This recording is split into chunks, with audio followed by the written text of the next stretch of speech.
Record ভাঙা তুষারপাতের সাক্ষী হিমাচল এবং কাশ্মীর। বরফে মোড়া কাশ্মীরে আটকে পর্যটকদের 2000 গাড়ি। শুক্রবার দুপুর থেকে টানা 12 ঘন্টার তুষারপাতে মানালির বিভিন্ন রাস্তায় আটকে পড়েছেন বহু পর্যটক। বরফের চাদরে ঢাকা পড়েছে দুই রাজ্যেরই পর্যটন স্থলগুলি। খারাপ আবহাওয়ায় ব্যাহত রেল এবং বিমান পরিষেবাও। শনিবারের সমস্ত পরীক্ষা পিছিয়ে দিয়েছে কাশ্মীর বিশ্ববিদ্যালয়। পর্যটকদের কাছে অত্যন্ত পছন্দের জায়গা কাশ্মীর এবং হিমাচলের মানালি।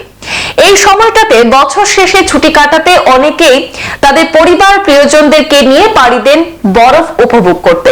তবে মরশুমে প্রথম তুষারপাতে জবুথবু কাশ্মীর এবং হিমাচল। পার্বত্য এলাকার পাশাপাশি শ্রীনগরও বরফে ঢেকে গিয়েছে।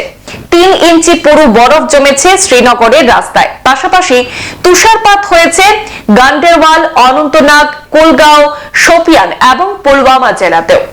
গুলমার্গের জনপ্রিয় স্কি রিসর্ট এবং সোনমার্গ ও পহেলগাঁওয়ের পর্যটন স্থলগুলি বরফে ঢাকা পড়েছে। এছাড়াও গুরেজ, জজিলা, সাধনা টপ, মুঘল রোড এবং বান্দিপুরা, বারামুল্লা এবং কুপওয়ারা জেলায়ও তীব্র তুষারপাতের জেরে বিধ্বস্ত অবস্থা।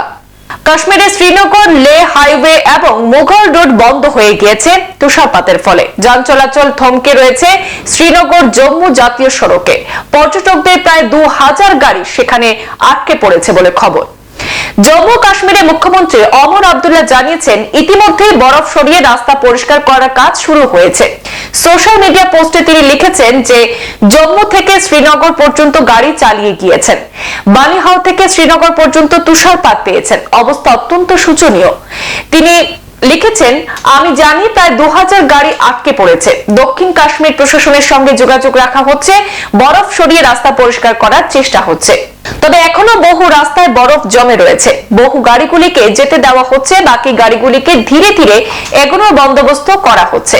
শনিবার দুপুর 1টা পর্যন্ত বন্ধ থাকার কথা রয়েছে বানিহাল বারামুল্লা ট্রেন পরিষেবা। সেখানে বন্ধ রাখা হয়। এছাড়াও শ্রীনগর বিমানবন্দর থেকে একাধিক উড়ানও বাতিল হয়েছে। খারাপ আবহাওয়ার কারণে শুক্রবার বিকেল 4:30টার পর আর কোনো বিমান ওড়েনি শ্রীনগর থেকে। রানওয়ে ঢাকা পড়েছে বরফে, যার ফলে পরিষেবা বন্ধ রাখা হয়েছে সাময়িকভাবে রেলওয়ে বিভাগেও। এদিকে কাশ্মীর বিশ্ববিদ্যালয়ের সমস্ত পরীক্ষা পিছিয়ে দেওয়া হয়েছে আজ শনিবার। কাশ্মীরের পাশাপাশি হিমাচল প্রদেশেরও 6টি জেলায় তীব্র তুষারপাত হয়েছে। তালিকায় রয়েছে লাহোল, স্পিতি, চাম্বা, কাংড়া, কুলু, শিমলা এবং কিন্নৌর।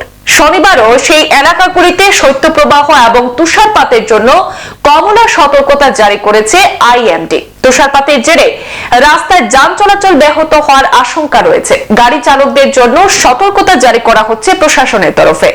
কুলুতে সোলাং নালা স্কি রিসোর্ট এলাকায় প্রায় 5000 পর্যটক আটকে থাকার খবর রয়েছে। স্নোফলের মাঝে তাদের উদ্ধার করতে পেরেছে পুলিশ। হাজার খানেক গাড়ি আটকে পড়ার খবর পেয়ে উদ্ধার অভিযান শুরু করেছিল হিমাচল পুলিশ। সকলকে নিরাপদ আশ্রয়ে নামিয়ে আনা সম্ভব হয়েছে বলে জানা যাচ্ছে। সংবাদ এ পর্যন্তই। ফিরছি পরবর্তী অন্যান্য আপডেট নিয়ে। সাথে থাকুন। ধন্যবাদ।